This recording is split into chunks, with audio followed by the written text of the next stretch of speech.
네, 안녕하세요. 네이버 클라우드 플랫폼 김민형입니다. 누구나 쉽게 이해할 수 있는 MSA 2편에 오신 것을 환영합니다.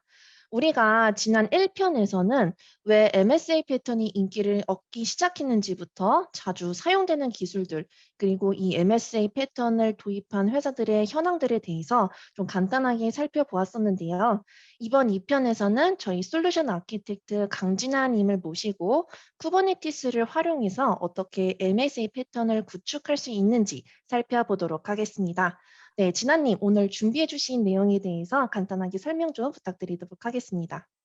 네, 지난번 MSA 과정에서는 이제 MSA라는 게 무엇인지에 대해서 조금 초점을 맞춰서 설명을 드렸는데요.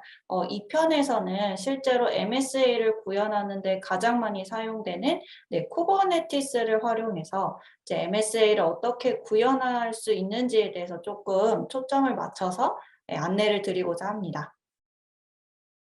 네, 먼저는 앞서 말씀드린 대로 이제 MSA를 구현하는 데 있어서 쿠버네티스를 활용하는 경향이 많으신데 왜 쿠버네티스로 MSA를 구현하는지에 대해서 간단히 언급을 드리도록 하겠습니다. 일단 이 장표는 아마 MSA 1편 보신 분들도 이미 보셨던 장표예요.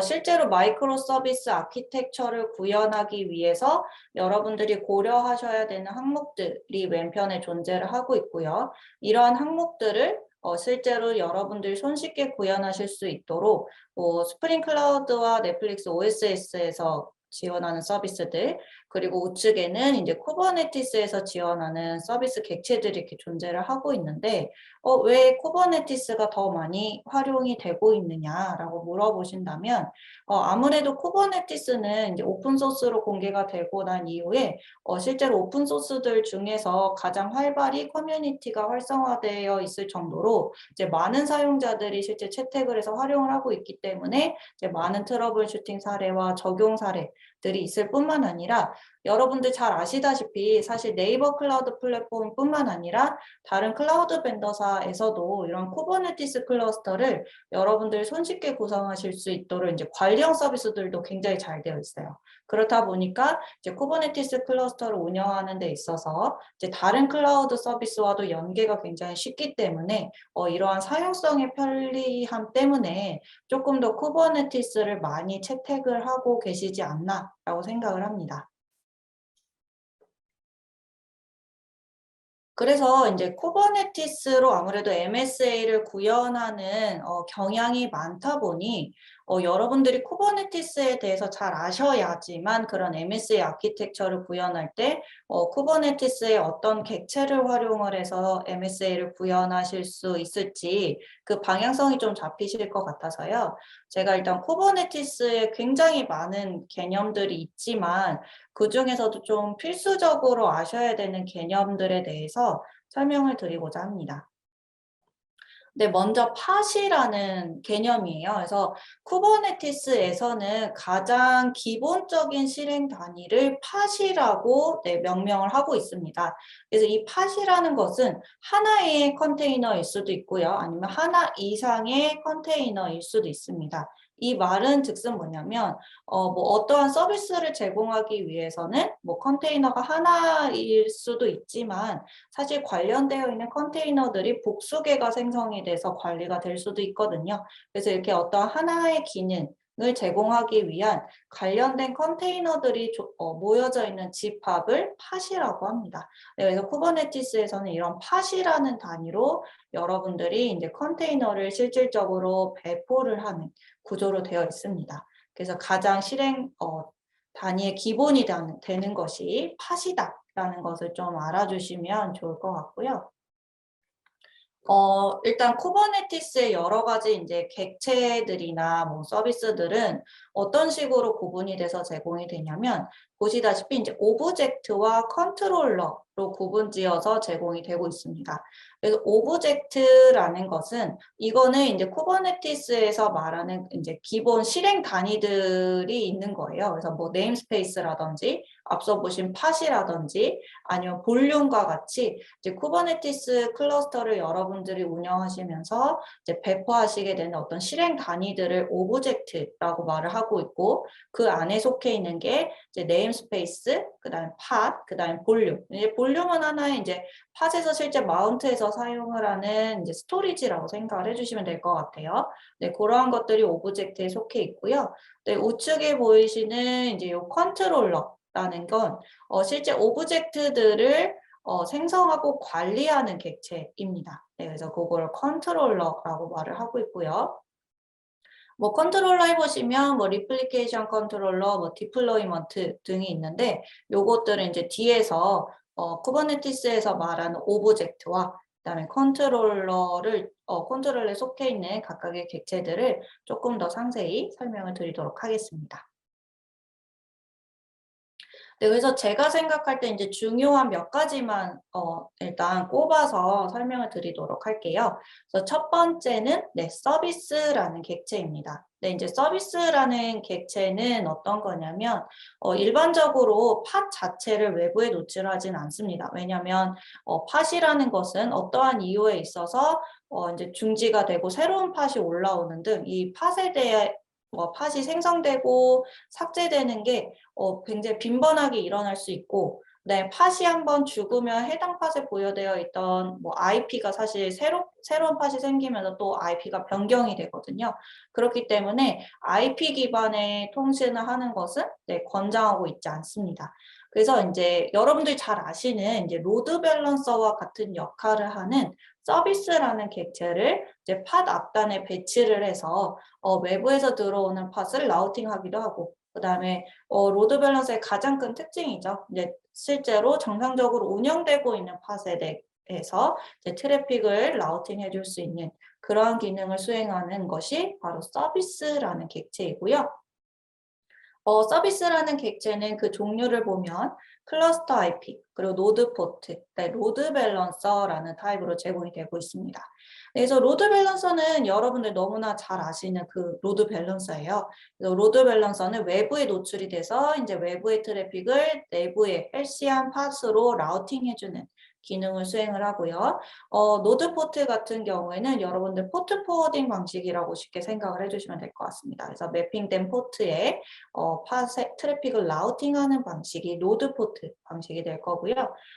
클러스터 IP 방식 같은 경우에는 외부에 노출되어 있지 않고 그냥 그 내부, 클러스터 내부에서 실제로 트래픽을 라우팅할 때 쓰는 방식이 이제 클러스터 IP입니다. 그래서 이런 서비스라는 객체는 또 이렇게 어떠한 사용 형태냐에 따라서 이렇게 세 가지 종류로 구분이 되고 있습니다. 네. 그래서 이제 지금까지 말씀해 주신 내용을 잠깐 정리를 해 보자면 이제 사용자가 좀 원하는 그 쿠버네티스 운영 상태를 나타내는 것이 오브젝트다. 그래서 이 오브젝트 안에는 그 쿠버네티스의 그 최소 배포 단위인 팟이나 아니면은 뭐 서비스, 볼륨 등이 이제 해당이 되겠고요. 그다음에 이 오브젝트들을 관리하는 것을 우리가 컨트롤러라고 부르고, 아까 말씀해 주신 것처럼 뭐 레플리카 셋이라든지 이런 다양한 컨트롤러들이 있는 것을 확인을 했습니다. 그리고 이제 가장 방금 설명해 주신 그 서비스에 대해서도 이제 살펴보았는데, 이제 서비스를 통해서 우리가 그 포트를 외부로 노출을 시켜서 이제 외부와 통신이 될 수 있게 도와주는 거잖아요. 근데 이제 네. 듣다 보니까 제가 조금 궁금했던 게, 우리가 MSA 환경에서는 각 서비스 간의 라우팅을 좀 굉장히 많이 하게 될 것 같은데, 아까 말씀해 주신 그 서비스만으로는 이런 라우팅에 조금 제약이 있지 않을까 싶습니다. 그래서 요런 것들은 좀 어떻게 해결을 할 수 있을까요? 네, 그 부분은 민영님이 말씀해 주신 그 부분은 이제 쿠버네티스 인글레스라는 것을 통해서 조금 해결할 수 있을 것 같습니다. 네, 말씀 주신 것처럼 실제로 MSE 아키텍처에서는 각각의 서비스들이 구분이 되어 있고, 그 각각의 서비스 간 통신을 하기 위해서는 보통 그 URL을 통해서 서비스들의 그 라우팅을 구분을 하거든요. 그러기 위해서는 이제 이런 URL 기반의 이게 라우팅 이라는 기능이 필요를 하게 됩니다. 근데 앞서 보신 서비스라는 객체는 그렇게 URL 기반의 라우팅 기능은 제공을 하고 있지 않아요. 그래서 그 L7 레이어에서 실제 URL 기반의 그 라우팅을 수행을 할 수 있는 게 바로 인그레스라는 객체입니다. 그래서 보시다시피 인그레스 객체가 서비스 객체 상단에 위치를 하고 있고요. 외부의 URL이 뭐 유저스로 들어오면은 뭐 서비스 A라는 곳으로 라우팅을 해주고, 로그인이라는 경로로 트래픽이 들어온 거는 뭐 서비스 B라는 객체로 라우팅을 함으로써 이러한 URL 기반의 경로 라우팅이 가능하도록 하는 것이 바로 인그레스입니다. 인그레스 객체를 사용을 해주시면 그러한 MSA 아키텍처를 위해서 보통은 이제 뭐 API 게이트웨이를 많이 두시는데요. 뭐 나는 그냥 단순 URL 기반의 뭐 라우팅 정도만 사용하면 된다라고 하시면은 인글레스라는 객체를 통해서도 충분히 구현이 가능하실 것 같습니다. 네, 그래서 앞서 말씀 주신 그 인글레스라는 객체에 이어서 조금 또 쿠버네티스에서 아셔야 되는 개념 중에 제가 또 몇 가지 추가 설명 드리도록 하겠습니다. 네, 첫 번째는 컨피그 맵입니다. 앞서 여러분들이 이제 뭐 컨테이너 많이 활용해 보신 분들은 아실 텐데, 컨테이너도 구동하기 위해서는 컨테이너 이미지가 필요하죠. 네, 그 컨테이너 이미지 안에 여러분들이 뭔가 환경 변수들을 하드 코딩을 해버리시면 그 변수가 변경될 때마다 이미지를 재빌드 하셔야 되는 사실 번거로움이 존재를 하게 됩니다. 그래서 이러한 뭐 자주 변경되는 뭐 값이라던가 아니면은 여러분들 뭐 인증키 라는 정보 등은 사실 이미지 안에 코딩해서 관리하시지 마시고 컨피그 맵이라는 별도의 객체를 통해서 컨테이너에서 그런 환경 변수나 시크릿 값을 불러올 수 있도록 구현이 가능하세요. 네, 그래서 이런 컨피그 맵이라는 객체도 실제로 쿠버네티스에서 제공을 하고 있는 하나의 객체이고요. 네, 마지막으로 좀 강조드리고 싶은 부분은 이거는 1편에서도 말씀을 드렸는데 이제 MSA 아키텍처가 아무래도 서비스가 굉장히 분리되어 있는 상태잖아요. 그래서 이러한 각각 분리되어 있는 서비스들을 사실 하나의 통합 모니터링하는 것이 굉장히 중요하십니다. 네, 아무래도 서비스를 안정적으로 운영하기 위해서는 이러한 모니터링 체계를 구축하시는 것도 굉장히 중요하신데요. 쿠버네티스에서는 특히나 여러분들이 전통적으로 관리하시는 모니터링 관점에서는 약간 다른 게 뭐냐면 여러분들이 일반적으로 뭐 VM 단에서 뭔가 모니터링을 수행하신다라고 하시면 VM의 여러 OS 지표들 그리고 VM에 올라가 있는 애플리케이션 여러 지표들을 보셨을 거예요. 근데 이제 쿠버네티스 같은 경우에는 조금 더 그 레벨을 보면은 보시다시피 한 4개의 레벨에 대한 모니터링이 필요하세요. 그래서 호스트 레벨뿐만 아니라 그 호스트에 올라가 있는 컨테이너들의 대한 모니터링, 그리고 컨테이너에서 구동되고 있는 애플리케이션의 모니터링, 마지막으로는 쿠버네티스 클러스터 자체에 대한 모니터링이 필요하십니다. 그래서 아무래도 이제 전통적으로 시행하셨던 이제 모니터링 체계보다는 각각의 레이어별로 좀 모니터링 체계가 굉장히 여러 개가 존재를 하고 있다. 그리고 각각의 레이어별에 대한 모니터링을 구축하셔야지만 이제 분산되어 있는 각각의 서비스에 대한 통합 모니터링을 구현하실 수 있다. 라는 것도 꼭 유념해 주시면 좋을 것 같습니다. 네, 진아님께서 잘 설명해 주신 덕분에 우리가 쿠버네티스의 구조와 동작 방식, 그리고 이제 모니터링 같은 몇 가지 특징에 대해서 한번 좀 살펴보았는데요. 저희 네이버 클라우드 플랫폼에서 이런 쿠버네티스를 좀 더 편리하고 쉽게 구축할 수 있도록 관리형 상품을 제공을 해드리고 있습니다. 그리고 실제로 많은 고객분들께서 저희 상품을 이용을 해주고 계시는데요. 진아님, 이 상품에 대해서도 한번 설명을 좀 부탁드리도록 하겠습니다. 네, 그러면 지금부터는 저희 네이버 클라우드 플랫폼에서는 이런 쿠버네티스 서비스를 쉽게 구현하기 위해서 제공하고 있는 그 쿠버네티스 서비스의 좀 특장점에 대해서 소개해 드리도록 하겠습니다. 네, 앞서 보신 그런 쿠버네티스 서비스를 구현하기 위해서는 뭐 여러분들이 직접 노드들을 준비하셔서 쿠버네티스를 설치하셔서 관리도 가능하신데 일단 저희 네이버 클라우드 플랫폼의 쿠버네티스 서비스를 쓰시면 단 몇 번의 클릭만으로 쿠버네티스 클러스터를 구현하실 수가 있고요. 그다음에 쿠버네티스 자체는 그 실제 팟들이 올라가는 워커 노드와 그리고 이런 워커 노드들을 관리하는 마스터 노드로 구성이 되어 있는데 네이버 클라우드 플랫폼의 쿠버네티스 서비스를 쓰시면 일단 마스터 노드에 대한 관리는 네이버 클라우드 플랫폼이 책임을 지고 관리, 운영을 하기 때문에 여러분들은 워커 노드에 대해서만 관리를 진행을 해주시면 돼요. 그렇다 보니 아무래도 운영 공수 측면에 있어서도 굉장히 편리하게 사용하실 수 있다라는 장점이 있고요. 그다음에 쿠버네티스 서비스도 마찬가지로 여러분들이 항상 자동화된 관리 이런 포인트를 좀 고민을 하실 텐데요. 실제 쿠버네티스 서비스를 여러분들이 사용하시면 컨테이너 레벨의 스케일 아웃이라든지 아니면 워커노드 레벨에서의 스케일 아웃 모두 구현이 가능하십니다. 그렇기 때문에 자동화된 관리도 구현하실 수 있다라는 장점을 또 보유를 하고 있어요. 그래서 전체적으로 종합적으로 보시면 네이버 클라우드 플랫폼의 쿠버네티스 서비스는 쿠버네티스 클러스터를 굉장히 손쉽게 생성하고 관리할 수 있다라는 특징을 가지고 있네라는 것을 좀 파악하실 수 있을 것 같고요.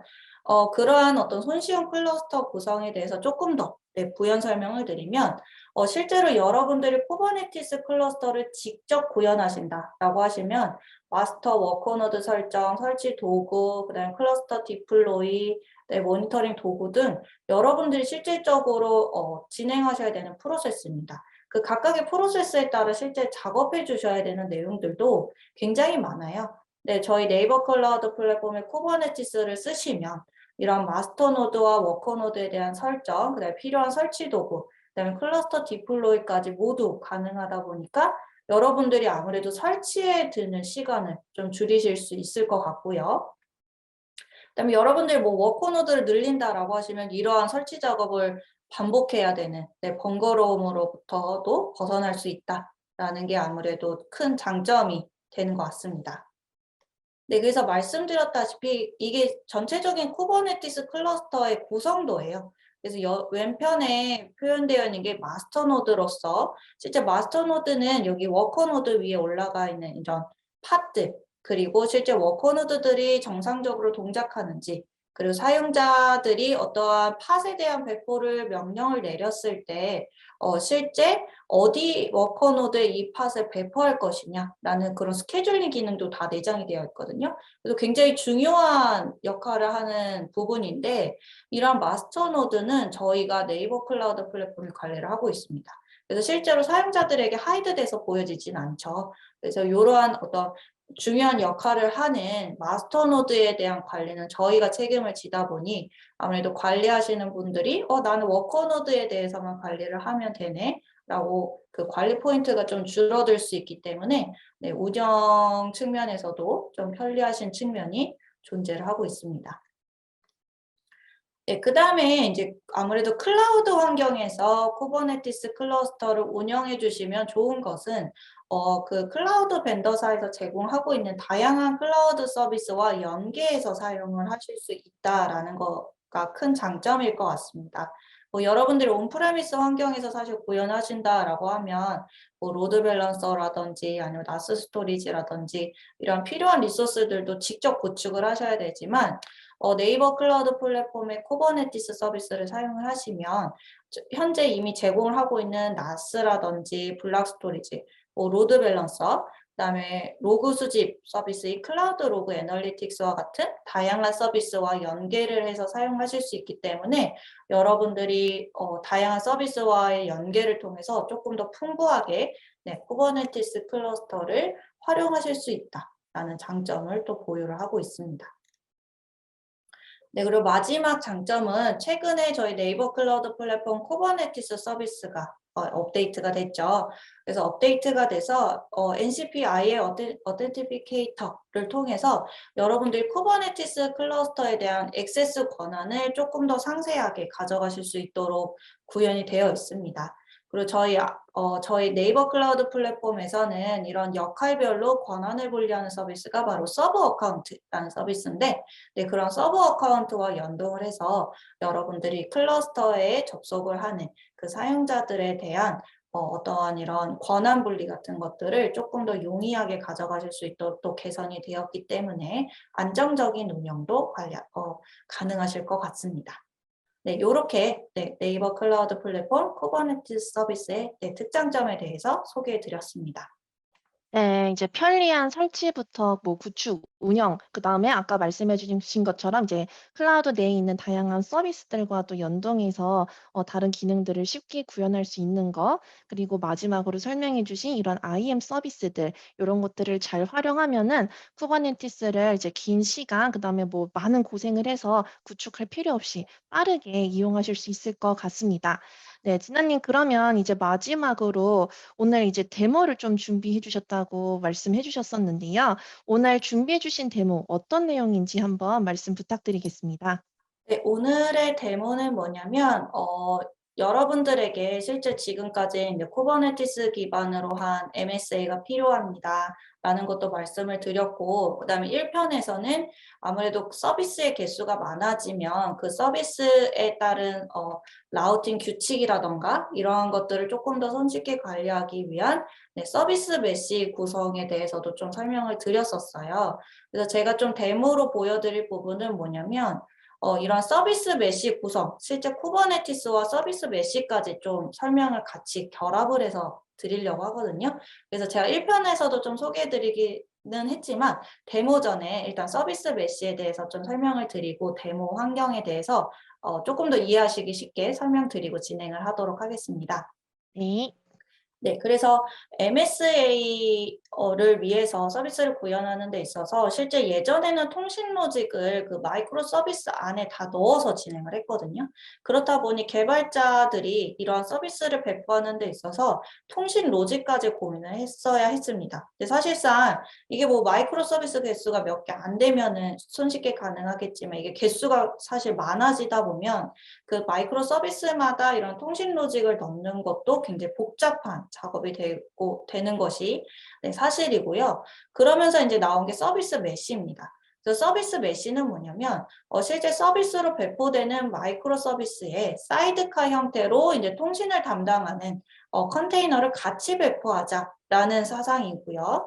그리고 컨트롤 플레인이 존재를 해서 이렇게 사이드카 형태로 존재를 하는 사이드카 형태로 배포가 되는 컨테이너들을 통합 관리하자라는 컨셉입니다. 네, 그래서 보시다시피 이런 컨트롤 플레인과 실제 그런 통신을 담당하는 사이드카 형태의 컨테이너로 구조가 되어 있는 게 바로 서비스 메시 구성이다라고 생각을 해주시면 되고요. 이런 서비스 메시를 구현을 해주시면 아무래도 통신 관리를 여러분이 좀 손쉽게 하실 수 있고 각각의 서비스 간 통신은 안전한 통신, 즉 TLS 기반으로 통신이 가능하도록 구현이 되어 있기 때문에 여러분들이 좀 안정적인 통신 로직을 구현하실 수 있다. 그리고 이런 각각의 통신에서 이루어진 값들을 통합 모니터링 가능할 수 있도록 쿠버네티스 같은 경우에는 뭐 프로메테우스를 통해서 여러분들 그 지표를 보실 수 있도록 제공이 되고 있기 때문에 이런 통신의 흐름을 좀 하나의 대시보드 형태로 보실 수 있다라는 장점을 가지고 있어요. 그래서 서비스 메시 같은 경우에는 뭐 이스티오, 링커드, 컨설이 있지만 실제로 이스티오가 시장에서 가장 많이 활용이 되고 있기 때문에 제가 데모로 보여드릴 때도 이 이스티오를 활용을 해서 쿠버네티스 위에서 서비스 메시를 어떻게 구현하실 수 있는지에 대해서 설명을 드리고자 합니다.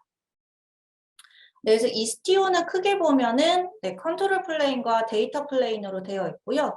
그래서 컨트롤 플레인은 그 실제 서비스와 같이 배포되는 이 사이드카 형태의 컨테이너들의 통신 로직 설정이라든지 뭐 정책 설정 이런 어떤 중앙화 관리가 가능한 기능들이 내장이 되어 있고요. 데이터 플레인은 실질적으로 이 서비스와 함께 배포가 되는 사이드카 형태로 배포가 되는 그 프록시 형태의 컨테이너들이 존재하는 것이 데이터 플레인이다라고 이해를 해주시면 될 것 같습니다.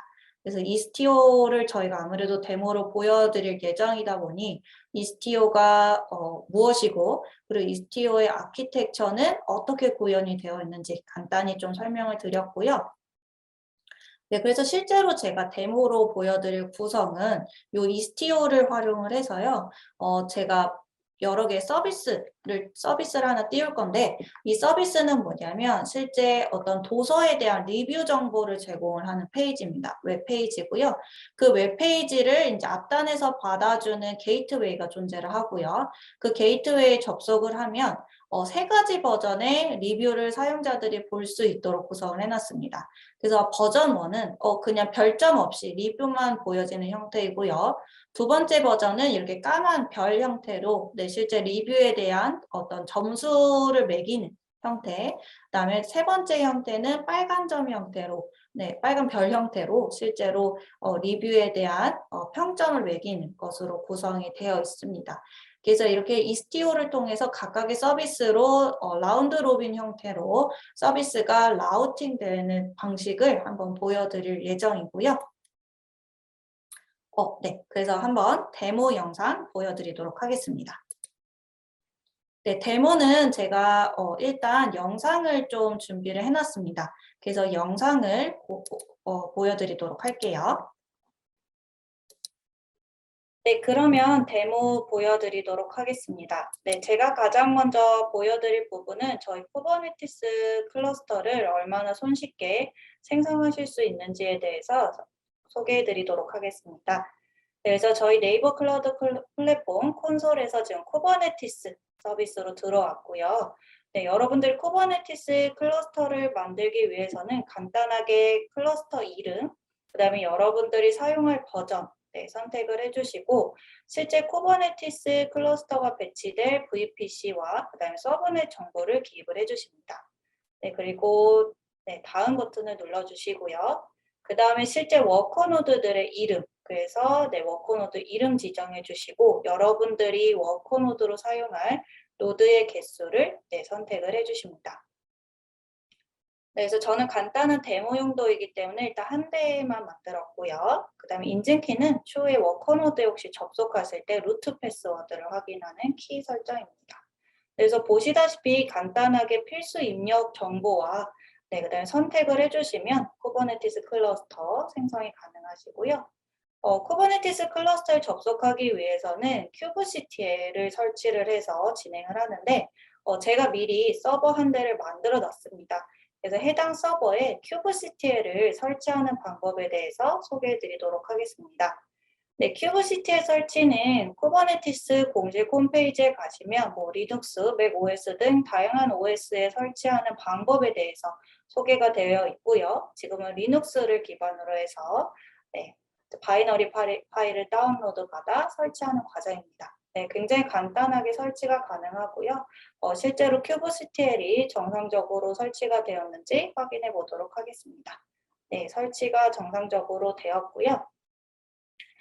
그 다음에 진행을 해주셔야 되는 거는 쿠버네티스 클러스터에 접속하기 위한 kubeconfig YAML 파일을 만들기 위해서는 ncp im 설치가 필요합니다. 그래서 저희 쿠버네티스 사용자 가이드에 보시면 간단하게 여러분들이 ncp im 설치하실 수 있도록 제공이 되고 있습니다. 그래서 설치 가이드에 따라서 저희 명령어 가이드에 나와 있는 명령어 그냥 복사해서 붙여 넣어 주시면 돼요. 그래서 바이너리를 다운로드 받고 실행 권한 부여해 주시고 그 다음에 실행을 해주시면 간단하게 설치가 가능하십니다. 네, 이렇게 ncp im 설치까지 완료가 되면요. im 인증을 위한 kubecconfig 파일을 만드는 부분입니다. 네, 이것도 사용자 가이드에 저희 상세히 나와 있어서 굉장히 손쉽게 만드실 수 있고요.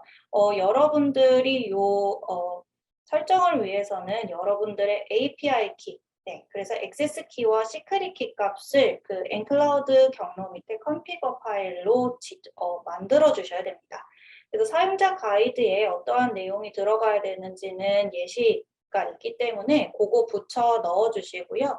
그리고 그 내용에서 여러분들이 액세스 키와 시크릿 키 값을 여러분들의 키 값으로만 바꿔주시면 구성이 완료됩니다. 그래서 인증키 값은 여러분들 포털에 보면 지금 보시다시피 마이 페이지라는 메뉴가 있고요. 그 마이 페이지 하단에 인증키 관리라는 메뉴가 있습니다. 그래서 거기에 들어가서 보시면 여러분들의 액세스 키와 시크릿 키 값을 확인해 보실 수가 있습니다. 그래서 지금 액세스 키 값과 시크릿 키 값 네, 제가 부여받은 키 값으로 지금 설정을 해주고 있고요.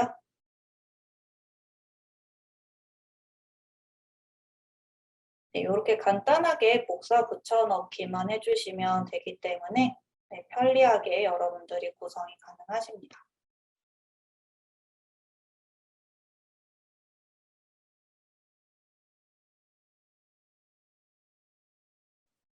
네, 그래서 저장 완료했고요. 실제로 잘 적용되었는지 한번 확인을 해보도록 하겠습니다. 네, 제 액세스 키와 시크릿 키 값, 그 다음에 클라우드 API URL이 잘 적용된 것을 볼 수가 있고요. 그러면 이제 네, 쿠베 컴피그 YAML 파일을 만들어 보도록 하겠습니다. 네, 리전은 KR이고요. 그 다음에 UUID 값은 여러분들 쿠버네티스 서비스에 보시면 쿠버네티스 그 이름 옆에 네, 여러분들이 지정하신 이름 옆에 이렇게 UUID 값 확인해 보실 수 있도록 구성이 되어 있습니다. 그래서 해당 UUID 값을 네, 복사해서 붙여 넣어주시면 돼요. 네, 그래서 이 두 가지 값만 바꿔주셔서 여러분들이 쿠베 컴피그 YAML 파일을 생성을 해주시면 됩니다. 실제 생성을 해서 지금 잘 저장이 된 것을 확인해 보셨고요. 그러면 이 쿠베 컴피그 파일로 한번 제가 생성한 워커 노드에 대한 정보가 잘 반환되는지 확인을 해 보도록 하겠습니다.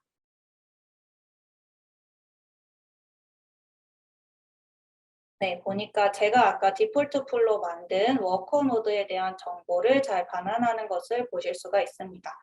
근데 매번 이렇게 경로를 쿠베 컴피그 YAML 파일의 경로를 지정하기 번거롭기 때문에 여러분들이 환경 변수로 지정을 해주시면 좋아요. 그래서 맨 마지막 줄에 보시면 엘리아스하고 큐브시트의 경로를 지금 넣어주었습니다.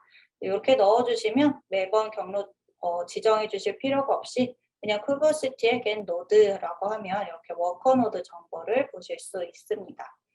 네, 그 다음에 이제 본격적으로 이스티오 설치를 한번 해볼 거예요. 그래서 이스티오 설치도 여러분들 이스티오 그 공식 홈페이지에 가시면 인스톨레이션 가이드에 따라서 지정해 주시면 되고요. 가장 최신 버전의 이스티오를 지금 다운로드 받았습니다.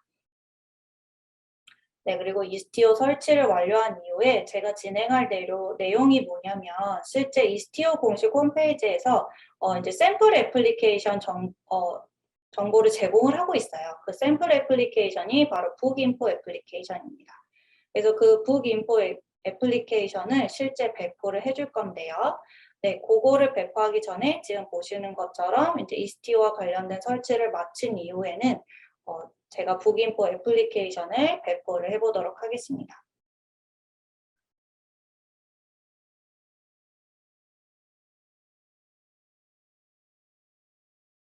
네, 지금 설치가 진행이 되고 있고요.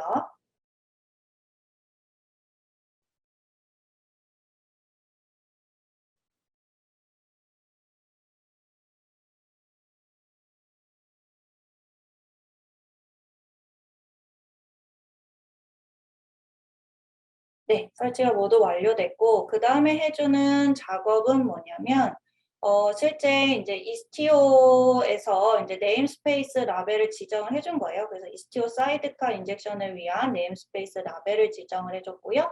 지금은 그 이스티오에서 실제 제공하고 있는 북인포 애플리케이션을 위한 팟을 배포하도록 명령을 내렸습니다. 그래서 실제 팟이 네, 이니셜라이징 지금 만들어지고 있는 단계고요. 실제 이 팟들이 러닝 상태가 되어야지만 네, 실제 이제 생성이 완료된 상태거든요. 그래서 큐브시티의 getPath하고 W 옵션을 주시면 워칭 모드로서 현재 큐브시티의 명령어를 통해서 그 팟의 스테이터스를 실시간으로 볼 수가 있습니다. 그래서 지금 보시다시피 처음에는 팟 이니셜라이징 단계였는데요. 점차 팟들이 러닝 단계로 바뀌는 것을 보실 수가 있습니다.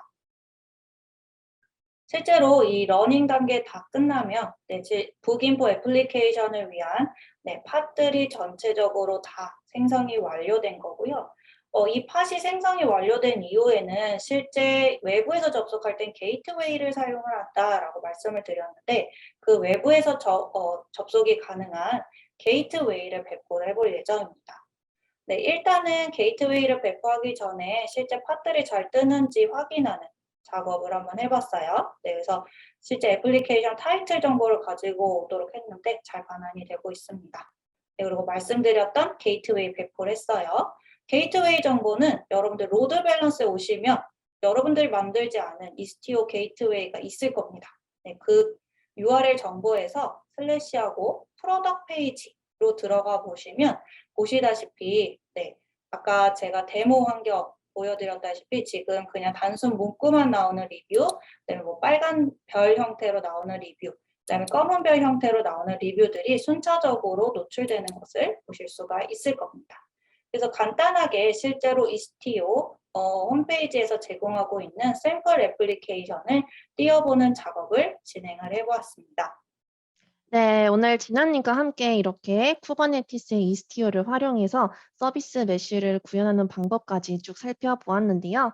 여러분들께서도 저희 네이버 클라우드 플랫폼을 이용하실 일이 있으시다면 저희 쿠버네티스 서비스 상품을 이용해서 MSA 패턴으로 한번 구축을 진행해 보셨으면 좋겠습니다. 지난 1편에 이어서 오늘 2편까지 좋은 내용 발표해 주신 진아님 너무 감사드리고요. 시청해 주신 시청자 여러분들도 너무 감사하다는 말씀 드립니다. 네, 저희는 그러면 여기에서 이만 인사드리도록 하겠습니다. 오늘도 좋은 하루 되시고요. 저희는 다음 주에도 또 좋은 내용으로 찾아뵐 수 있도록 노력하겠습니다. 감사합니다.